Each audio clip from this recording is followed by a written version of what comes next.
Hello and welcome to Total Health with Dr. Nick, where my purpose is to inspire, empower, and motivate you to live longer, healthier, and more abundant lives. And guys, I've got a great one for you today because you know what? As we start to go into the winter season, the fall season, a lot of you are dreading this because you know what? You absolutely hate the fact that you will start to develop sinus infections. Today's video is all about the best solution for sinus infections. And I've been doing this for a long time, coming up on 30 years in practice.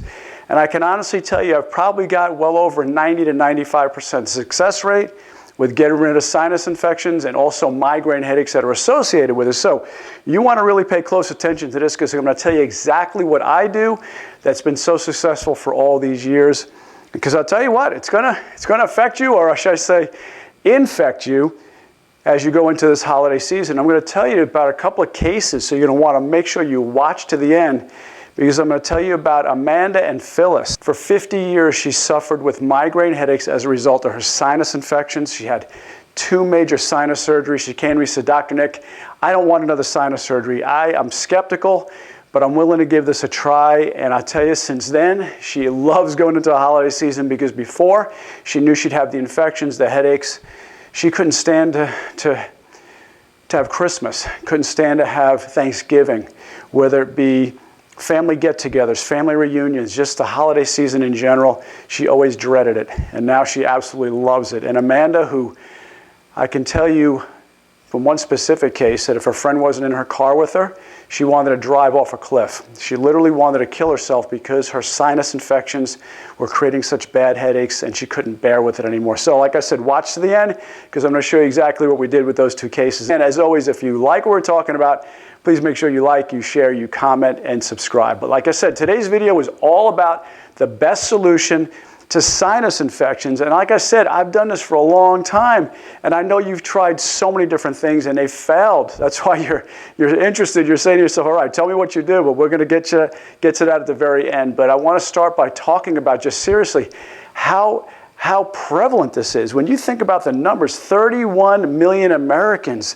are going to struggle or suffer with sinus infections and 11.7 million doctor visits. So this is not a small thing.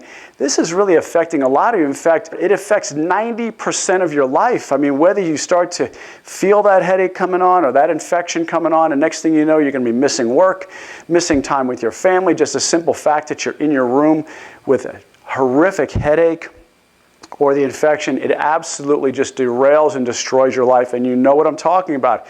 If this affects you, make sure you give me a little thumbs up or something in the comments section and let me know how it affects your life. So, give you an idea what the sinuses are. The sinuses are really just pockets inside the skull that make the skull lighter. That's really all they are. They're just air pockets or pockets of bone where there's these notches and holes cut out, so that way your skull is a lot lighter. And so what happens is it starts to create these pockets where you could start to get infection and fluid buildup. So normally in the sinuses, you've got different sinuses. You have the frontal sinus, the maxillary sinus, the ethmoid sinus, and the sinuses, like I said, on the side of the face, those are the maxillary sinuses. So normally these are just, empty. There's really nothing much going on with them because once again, like I said, they're really just there to lighten up your skull. But you start to get a fluid buildup. You start to get that backup of mucus and other debris, and next thing you know, you've got bacteria just sitting in there in this stagnant pool of liquid, and next thing you know, you have a full-blown infection, and you start to get these pockets of pus, and you know what it's like. You could actually smell it. That's how bad it gets for most people. So this is really, really a major issue because once again, when it comes close to your face, you're feeling that pressure. When I work on patients and I adjust their sinuses, and I'll show you how I do that, you just put any kind of pressure on someone's face here or here, and it literally feels like your teeth want to fall out. It feels like your teeth are in pain. You go to chew, and you can feel it all the way up into here, or you could feel it around your eyes to the point where you just want to squint because of all that pressure there. And the symptoms, they can be really a lot of different symptoms, and sometimes you're not even realizing that the symptoms are a sinus infection because they might just look like something else. But just to give you an idea, headaches, dizziness, fullness in the face, you start to feel that pressure, like I said. Sometimes you could even hear the fluid. You feel that muffled sound in your face. swelling, pressure, like I mentioned before, tooth pain.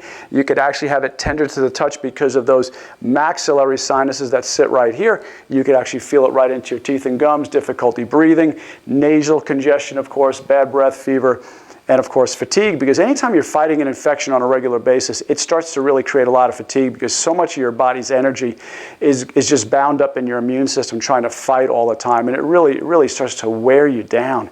I mean, I can empathize with you. I see people all the time come in my office with this, and the good news is there is help. There is light at the end of the tunnel. I'm going to show you, like I said, at the end what we do, and then hopefully we can find you some help wherever you are.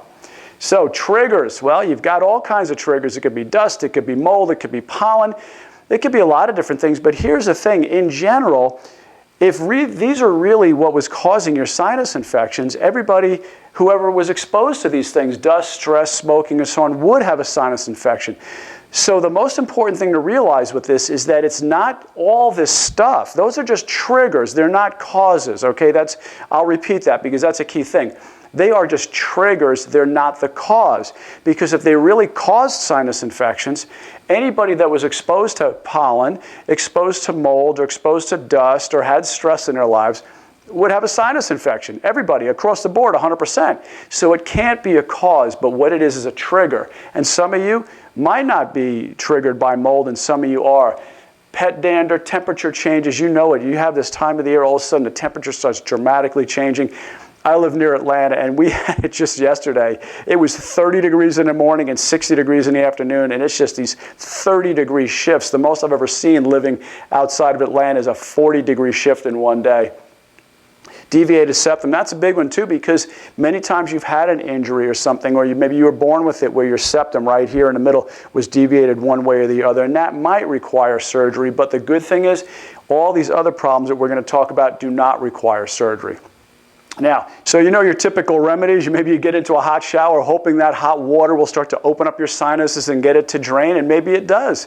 But maybe you're trying to splash water in your nose and get water up from one side to the other, and that's what we see with something called a neti pot, where you actually are putting water into one side of your nasal septum, and hopefully it'll start to trickle up through the bridge of your nose into the other side and come out, and hopefully it'll wash out whatever maybe dust or pet dander or whatever is causing that. Sometimes maybe you even go for the meds, the Sudafed, things like that, hoping that'll relieve your symptoms. But once again, these are just really only just trying to alleviate the symptoms. They're not getting rid of the underlying cause, or maybe you have to go full-blown sinus surgery.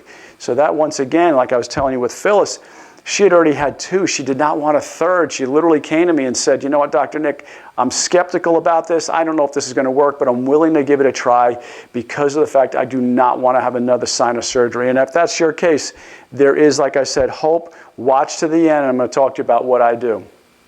So, antibiotics. According to the Huffington Post, antibiotics shouldn't be your go-to treatment, according to a new set of guidelines from the Infectious Disease Society of America. Turns out anywhere from 90 to 98% of the infections aren't caused by bacteria, meaning antibiotics won't work. That's right, and we see this time and time again when it comes with children and ear infections. Many times the problems that you have are not caused by a bacterial infection. It's caused by a viral infection. And antibiotics aren't going to work on viruses, so even if you take it, sometimes doctors just give it to you as a prophylactic method. Just try this, see if this works, and they know it didn't work. In fact, many times you go to the doctor, they don't take a culture, do they? Because they'd have to let that culture sit for a day or two or more.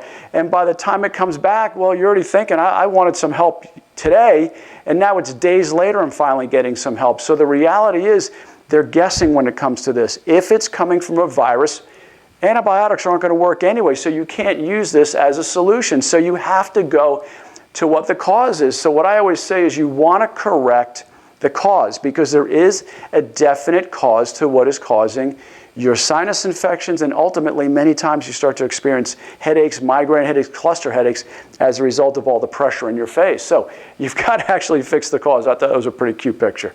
So where I find the cause of the problem 99.9% of the time is right in the base of the skull, right over here. That's where the problem is coming from. So what we find is this: when the top bone in your neck, right here, this bone right here, misaligns, and it can go in a number of different directions. It can go rock left, rock to the right, or it can rotate front or back, and rock. So it has a lot of different directions, but the key thing is it puts pressure on the nerves in the base of the skull, and those nerves will affect your sinuses. So right up here, this is the top bone of your neck, and you can feel it.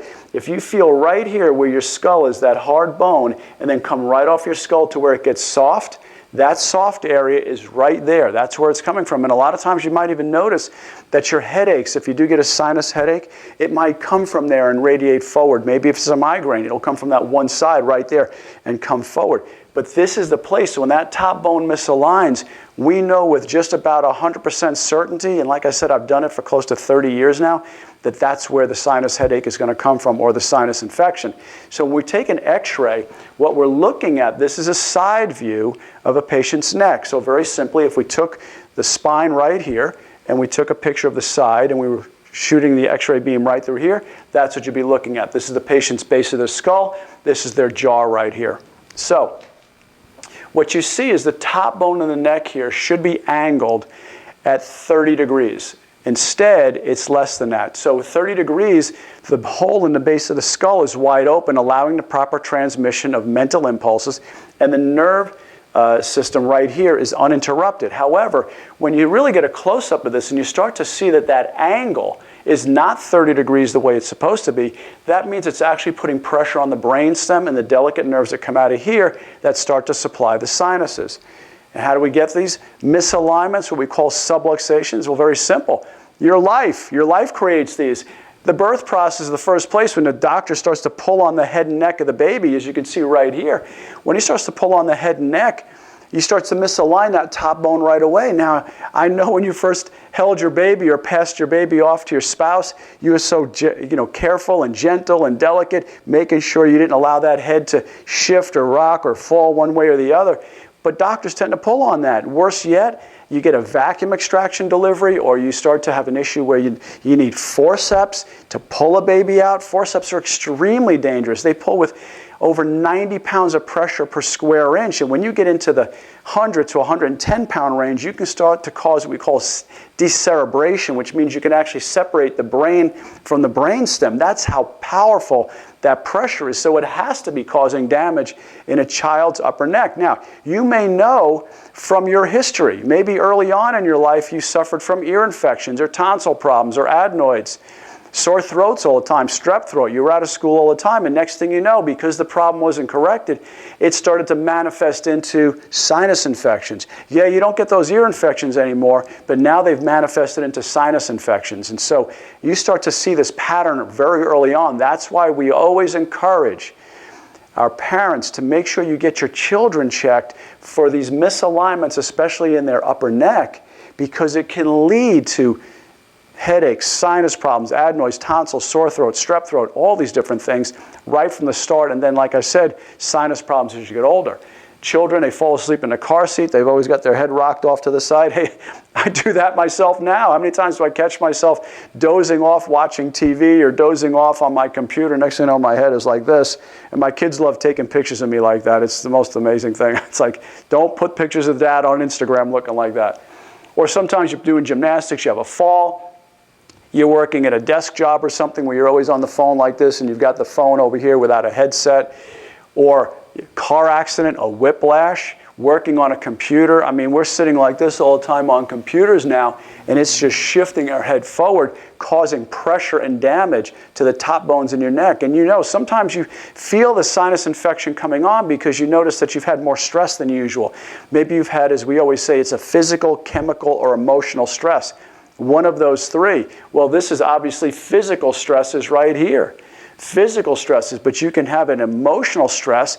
You have a job deadline, or a spouse is, you're having trouble with a spouse, maybe a divorce, maybe a loved one is sick and suffering, maybe you just had a passing and lost someone in your family. That's an emotional stress. Or chemical stresses, meaning artificial flavors, sweeteners, dyes, colorings, preservatives, plastics, all these different things. All these different stresses, physical, chemical, and emotional, those three stresses cause what we refer to as vertebral subluxation, which is these misalignments that we can start to see in your neck. You could also have a fall. Maybe you fall down the stairs. So all these different things create as what we call a vertebral subluxation. So when a patient comes in, we always do a history. From the history, we determine which type of exam and which course of action to take. But basically, we're going to be looking at the spine, especially the upper neck. We will look at the whole spine, but especially the upper neck. And one thing we always do is we always do something called surface electromyography, which means very similar to EKG technology, like you would put on your heart to measure the electrical activity coming out of your heart. We do the same kind of testing where we put the same type of sensors on a patient's back and check and measure the electrical activity coming out of their spine. And as you can see right up here in the top part of their neck, they've got the darkest colors, the red and the black and so on. That indicates upper neck misalignment, upper neck nerve interference, neurological interference, and that's what's going to trigger and that's what's going to create their sinus infections. That's why you go to the doctor, you get the pills, the shots, the potions, the lotions, the creams, all the external remedies, but yet if you're not fixing the internal cause, you're not going to fix the underlying problem. You're not going to correct it because all you're doing is masking it. All you're doing is something to take away the symptom, but never fixing the underlying cause. So we check the nerve system, and then from there, we then evaluate the patient with a full set of x-rays, and we see exactly what's going on. I referred to Amanda in the beginning, and Amanda is someone who, like I said, she struggled with migraine headaches as a result of her sinus infections for well over 20 years. In fact, she told me in one of my testimonials I have on the YouTube channel, you can see it, she literally told me, she said, if my friend wasn't in my car with me, I wanted to drive off the cliff. They were so bad, I couldn't deal with them anymore. I couldn't handle them anymore. But when she came to me, we got rid of them within a month. It was really, really fast. So this is Amanda's x-ray. So when she first came in, a couple of key things you want to notice about this. Once again, we're looking at that top bone in her neck. As I mentioned before, that top bone should be angled at 30 degrees. Because when it's angled at 30 degrees, and hopefully you can see this hole right here in the base of the skull where the spinal cord is, that hole is wide open. When the vertebra tips and it loses the 30-degree angle, it closes off that hole where the brain and the spinal cord are meeting, right where the brainstem level is. So in this case, she had, you can see here, this bone is too close to the top of her skull or the base of her skull. There's a gap here, we should see the same gap here. So right here what's going on is that top bone is stuck up against her skull. Not only that, there's a ring here, and that ring indicates that the top bone is tipped. So what we're looking at is when you normally see it, that top bone looks like a solid piece of bone.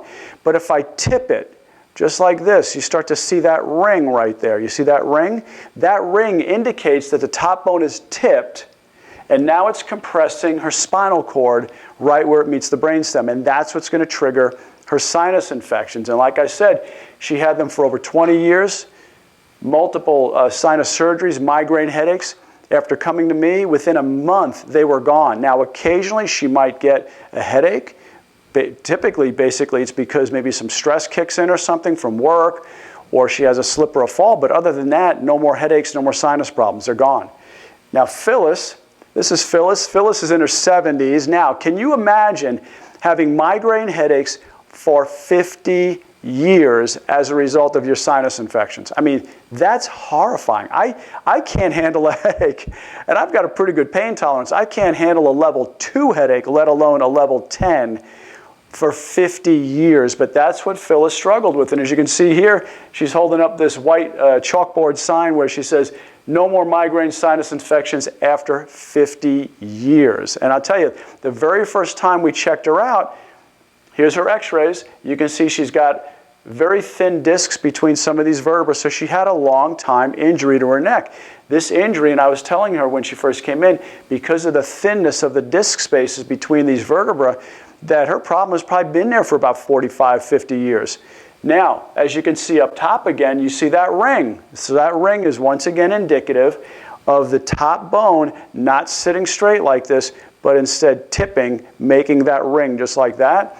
And as a result, putting clamping pressure right down, crushing pressure right on her brainstem here, right in the base of her skull, and that was triggering the sinus infections. So now, very interesting with her. When I first adjusted her, I did two things. One, I adjusted her upper neck to align the top bone in her neck, so that way the mental impulses from her brain coming down of her spinal cord We're uninterrupted, flowing more freely. Think of it like almost like a faucet.